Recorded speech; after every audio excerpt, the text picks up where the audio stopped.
শেখ শাহজাহানকে 14 দিনের জেল হেফাজতের নির্দেশ দিল বসিরহাট মহকুমা আদালত। সন্দেশখালী কাণ্ডে নেজার থানায় অভিযোগের ভিত্তিতে শেখ শাহজাহানের বিরুদ্ধে 2টি পৃথক মামলায় 8 নম্বর কেসে 6 দিনের জেল হেফাজত হল। অন্য একটি মামলার 9 নম্বর কেসে 14 দিনের জন্য জেল হেফাজতের নির্দেশ দিল বসিরহাট মহকুমা আদালতের বিচারক। সিবিআইকে কার্যত খালি হাতেই ফিরে আসতে হলো আদালত চত্বর থেকে। এমএস নিউজ বাংলা চ্যানেলের পরবর্তী খবর সবার আগে পেতে ইউটিউবে চ্যানেলটি সাবস্ক্রাইব করুন, ফেসবুক পেজ ফলো করুন, ফলো বাটন ক্লিক করুন, সেই সঙ্গে খবরটি ফেসবুকে প্রচুর পরিমাণে শেয়ার করুন। নেজার 8 এবং নেজার 9 দুটো মামলাতেই প্রোডাকশন হয়েছিল। 8-এ সায়ন শেখের পিসি রিটার্ন ছিল, সেটা জেসি হলো এবং জুডিশিয়াল কাস্টডিতে গেল।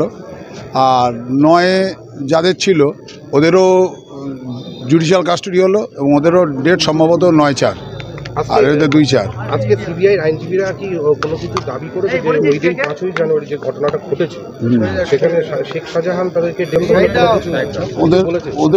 ওদের বক্তব্য হচ্ছে তাই, কিন্তু সেটা ওদের বক্তব্য তাই যে ঘটনার সঙ্গে ডাইরেক্টলি ইনভলভ, কিন্তু সেটা আমরা বলেছি বিভিন্ন তথ্য থেকে বলেছি আমরা, সেইভাবে আমাদের ওর কোনো ইনভলভমেন্ট নেই।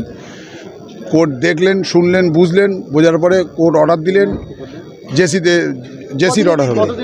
জেসি মানে জুডিশিয়াল কাস্টডি। একটা হচ্ছে 59-এ হচ্ছে আপনার 2/4/2024 পর্যন্ত, এতে 10 জনের জেসি হয়েছে।